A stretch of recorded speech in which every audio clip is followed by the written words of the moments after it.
करते हैं आज की कंपनी ट्रांसपोर्ट कॉरपोरेशन के मैनेजमेंट से, जिसके नतीजे आए हैं। कंपनी के एमडी विनीत अग्रवाल जी हमारे साथ हैं।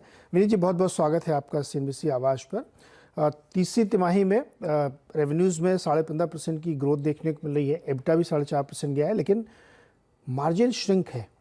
तो क्या इसके रीजन से ये समझेंगे? मुनाफे में भी 4.5% की ग्रोथ है। अगर आप इसको देखें तो इन नतीजों को किस लिहाज से समझना चाहिए? अलग अलग सेगमेंट में, जैसे फ्रेट वाले में रेवेन्यूज़ बढ़े हैं, एबिट काफ़ी अच्छा है, लेकिन मार्जिन वहाँ पे थोड़ा सा इम्प्रूव होता हुआ दिखा है। सप्लाई चेन के बिजनेस में जाएंगे तो मार्जिन फ्लैट है, रेवेन्यू 19-20% की ग्रोथ है। लेकिन सीवेज वाले बिजनेस में वीकनेस है, मार्जिन वहाँ पे काफ़ी बड़े श्रिंक हुए हैं। विनीत सर, नतीजे कैसे एक्सप्लेन करेंगे आप, ये जो ओवरऑल मार्जिन में हिट लिया है? नमस्कार एंड थैंक यू। देखिए, आई थिंक जो कंपैरेटिव है लास्ट ईयर में, वो सीवेज बिजनेस में जो थोड़ा सा मार्जिन जो कम हुआ है, वो लास्ट ईयर आपको याद होगा इंटरनेशनल फ्रेट रेट बहुत ज़्यादा हाई थे। तो उसमें हमने अपॉर्चुनिस्टिकली कुछ नेबरिंग कंट्रीज में, म्यांमार वगैरह में जा करके कार्गो ढोया था। बट मोस्टली हम डोमेस्टिक में ही रहते हैं, तो मैं कह सकता हूँ कि अभी मार्जिन जो है नॉर्मलाइज हुए हैं। बट वॉल्यूम अच्छा है, वॉल्यूम का ग्रोथ हमारा सीवेज बिजनेस में आप जैसे दे सकते हैं कि काफी अच्छा ग्रोथ हुआ है, इवन दो इंटरनेशनल बिजनेस नहीं है। तो आई थिंक ये नॉर्मलाइज मार्जिन आ गया है और मेरे हिसाब से ये कंटिन्यू रहेगा। और जैसे कि आपने कहा कि फ्रेट बिजनेस में मार्जिन इंप्रूव हुआ है, बिजनेस भी बहुत अच्छा इंप्रूव हुआ है, एंड ये कंटिन्यूस है क्योंकि ये जीडीपी ग्रोथ से लिंक्ड है। और जैसे जैसे फॉर्मलाइजेशन होता है इकोनॉमी का, वैसे ही कार्गो ट्रांसपोर्टेशन भी फॉर्मलाइज हो रहा है, जो आप देखते हैं आज अनऑर्गेनाइज सेक्टर पे रहता है ज्यादातर। और लास्ट जो सप्लाई चेन बिजनेस है हमारा, ज्यादातर काम हमारा वहाँ ऑटोमोटिव, ऑटो लॉजिस्टिक्स का है। और आप देख रहे हैं कि ऑटो बिजनेस में बहुत ज्यादा उछाल है पिछले कुछ महीनों में। इसका बेनिफिट हमें साथ साथ मिल रहा है। मार्जिन थोड़ा सा ये क्वार्टर में थोड़ा वीक रहता है, बट ये पिकअप कर लेगा हमारा पूरे साल का। तो जनरली मैं काफी सेटिस्फाइड हूँ, बिजनेस ग्रोथ भी अच्छा है और मार्जिन को हमने मेंटेन किया इररिस्पेक्टिव ऑफ जो इंटरनेशनल बिजनेस नहीं है। ओके। विनीत जी, ओवरऑल मार्जिन अगर हम पूरे साल को क्लोज करने की बात करें तो क्या आप प्रोजेक्शन लेके चल रहे हैं? जो हमारा गाइडेंस है वो करीब 10 to 15% है टॉप लाइन पर, जो कि हम बीट करेंगे, करीब 15% क्रॉस करेंगे। और जो बॉटम लाइन पे है वो करीब 10 to 15% था, वो हम अचीव करेंगे वो भी साथ साथ। तो गाइडेंस को हम पूरा अचीव करने का प्लान है इस फाइनेंशियल ईयर में। विनीत सर, आपने कहा कि जीडीपी से लिंक्ड है और डेफिनेटली बिजनेस उसी हिसाब से देखेंगे हम लोग।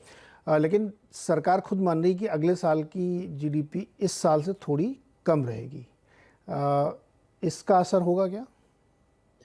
नहीं, हमें नहीं लगता है हमें डायरेक्ट असर होगा, क्योंकि इसके कई कारण हैं। एक तो जीडीपी लिंक से डेफिनेटली कुछ ग्रोथ होता है, बट साइड बाय साइड जैसे मैंने कहा कि फॉर्मलाइजेशन हो रहा है। तो फॉर्मलाइजेशन से जो अनऑर्गेनाइज प्लेयर से जो हम बिजनेस ले रहे हैं, उससे भी हमें ग्रोथ मिलेगा, क्योंकि मार्केट ट्रांसपोर्ट एंड लॉजिस्टिक्स का बहुत बड़ा है और इसमें जो हमारा शेयर है वो बहुत ही मिनिस्क्यूल है, बहुत ही छोटा है। तो इससे जो ग्रोथ की अपॉर्चुनिटीज है वो काफी है।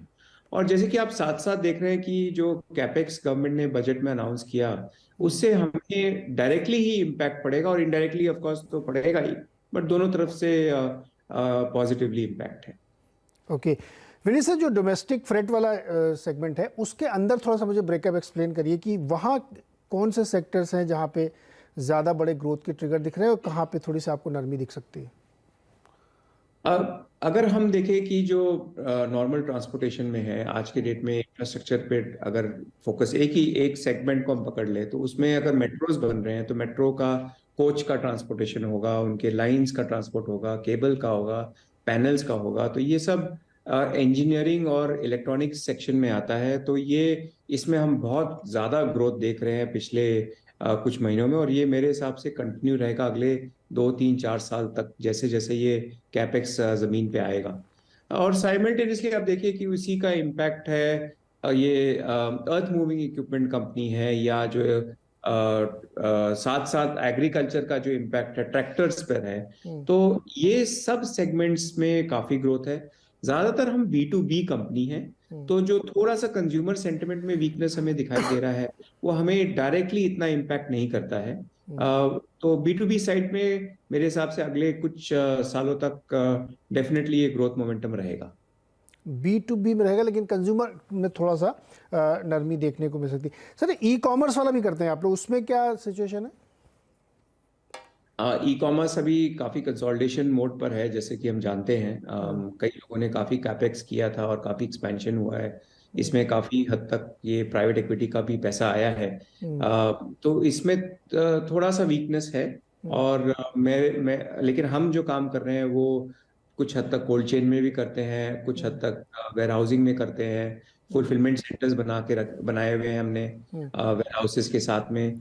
तो ये बिजनेस इवॉल्व हो रहा है और डेफिनेटली काफी पॉजिटिव रहेगा, बिकॉज हमारा जो एक कंजम्पशन का पैटर्न है as individuals, that has change. हम सिर्फ दुकान में नहीं जाते हैं, हम दुकान प्लस ऑनलाइन भी ऑर्डर करते हैं। तो इसका डेफिनेटली लॉजिस्टिक्स पे इम्पैक्ट है और पॉजिटिव ही रहेगा। पॉजिटिव। एक चीज़ सर मैं आपसे और समझना चाहूँगा, ये चूंकि जो इस बार का कैपेक्स प्लान गवर्नमेंट ने अनाउंस किया है, 33% की ग्रोथ है, 10 लाख करोड़ उन्होंने कर दिया है। और ये सरकार, मैं मानता हूँ कि एग्जीक्यूशन में बड़ी परफेक्ट रहती है, जो कहते हैं वो करके दिखाते हैं, या नियर परफेक्ट तो मान ही सकते हैं। लेकिन कोविड के बाद से और अब बाद में पूरा इस सेगमेंट जो है रीस्ट्रक्चर जैसा हो रहा है या रीअलाइन कर रहा है अपने आप को, उसमें आप अपने आप को बिजनेस एनवायरनमेंट कैसे फिट पाते हैं? जो ये कैपेक्स हो रहा है और पिछले 3 साल से हम जो देख रहे हैं कि कैपेक्स में बहुत ज्यादा बढ़ोतरी हो रही है, इसका डायरेक्ट मतलब टेंजिबल इम्पैक्ट और एक इनटेंजिबल इम्पैक्ट है। टेंजिबल इम्पैक्ट है, जैसे मैंने कहा कि cement, steel, earth moving equipment, आपके मेट्रोज में वगैरह वगैरह। तो ये जो डायरेक्ट इम्पैक्ट है ये दिखाई दे रहा है। जो इनटेंजिबल इम्पैक्ट है वो ये है कि जो रोड में जो स्पीड है गाड़ियों की वो बढ़ रही है, तो turn around time, productivity, efficiency ये बढ़ जाता है। पोर्ट्स में हम देख रहे हैं कि जो वेटिंग टाइम है वो रिड्यूस होता है। रेलवेज में हम देखते हैं कि जो स्पीड है उसमें इंप्रूवमेंट होता है। तो इनका जो इंटेंजिबल इम्पैक्ट है वो धीरे धीरे करके आता है। बट डेफिनेटली ये दोनों टेंजिबल और इंटेंजिबल इम्पैक्ट दिखाई दे रहा है हमें मार्केट में। ओके। और आप बेसिकली ये कहना चाहते हैं कि जो यील्ड है एफिशिएंसी की वो बढ़ रही है, और उसके साथ ही साथ फ्रेट रेट चार्जेस में भी कोई इम्पैक्ट? फ्रेट रेट से हमारे देश में दो मेन कारण है। सबसे ज्यादा जो मेन कारण है वो है डिमांड एंड सप्लाई। कुछ लोकेशन में हम जानते हैं कि प्रोडक्शन होता है लेकिन वहाँ कंजम्पशन, और कुछ लोकेशन में कंजम्पशन होता है, प्रोडक्शन नहीं होता है, तो फ्रेट रेट्स अकॉर्डिंगली एडजस्ट होता है। एंड सेकेंड रीजन है डीजल प्राइस। तो डीजल प्राइस जैसे हम देख रहे हैं कि वो स्टेबल है बट इंक्रीज है। तो इससे भी फ्रेट रेट्स पे डायरेक्ट इम्पैक्ट है। और जो थर्ड लेसर फैक्टर है बट वो है कि कितने नए ट्रक ऐड हुए मार्केट में। तो ये अभी नया रिप्लेसमेंट साइकिल चालू हो गया क्योंकि कोविड में लोगों ने नहीं किया था, तो इससे भी ट्रकें अभी ऐड हो रही हैं। जैसे कि हम देख रहे हैं CV सेल्स भी इस साल अच्छा है। तो ये फैक्टर से फ्रेट रेट्स अभी मैं समझता हूँ कि हल्का सा हायर है बट मोर लेस स्टेबल है। मोरल से स्टेबल है। ओके विनीत सर, बहुत बहुत शुक्रिया जुड़ने के लिए और एक्सप्लेन करने के लिए नतीजों को हमारे साथ जुड़ने के लिए। तो TCI काफ़ी होपफुल है कि जिस तरीके से देश में सब कामकाज चल रहे हैं तो उस सेक्टर की ग्रोथ में अभी तक कोई इम्पैक्ट नहीं आया है और वो बढ़ता हुआ दिख रहा है। 618 रुपये पे इस वक्त स्टॉक ट्रेड करता हुआ दिख रहा है। छोटा सा ब्रेक के बाद मार्केट।